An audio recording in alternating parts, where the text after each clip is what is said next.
Hello mga kakusina, tara samahan niyo ako. Magluto naman ako ng soup para sa aking 90 years old na alaga. So ayan yung ating mix na vegetables. So in-steam ko na siya at pinalamig ko bago natin siya i-blender. So ayan, i-blend muna natin siya.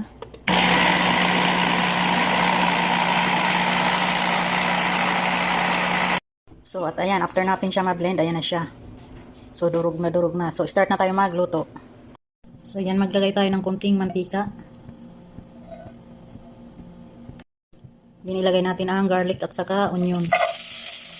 Sabay-sabay na natin yan.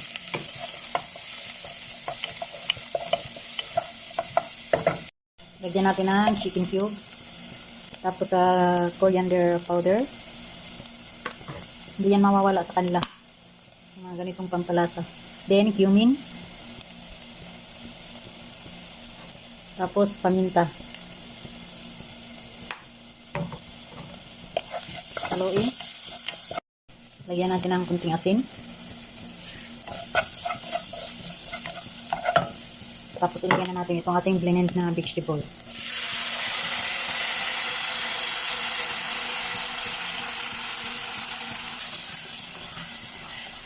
Haluin lang.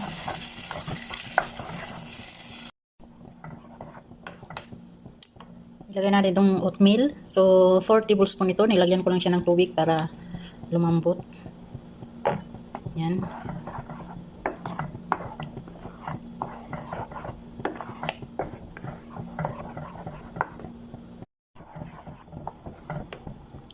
Tapos, lagyan natin siya ng fresh milk or kahit anong milk. Yan.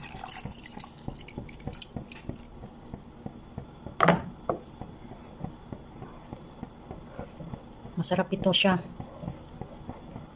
Itong paborito ng alaga ko.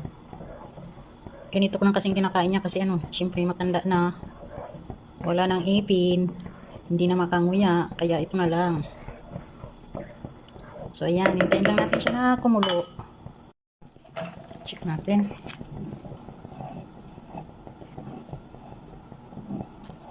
So, timplahan muna natin.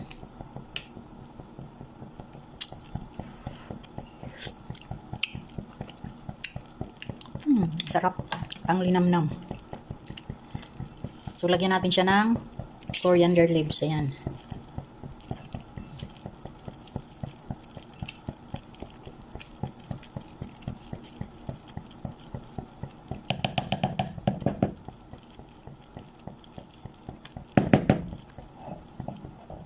Diba? Ang sarap ng soup ng aking alaga.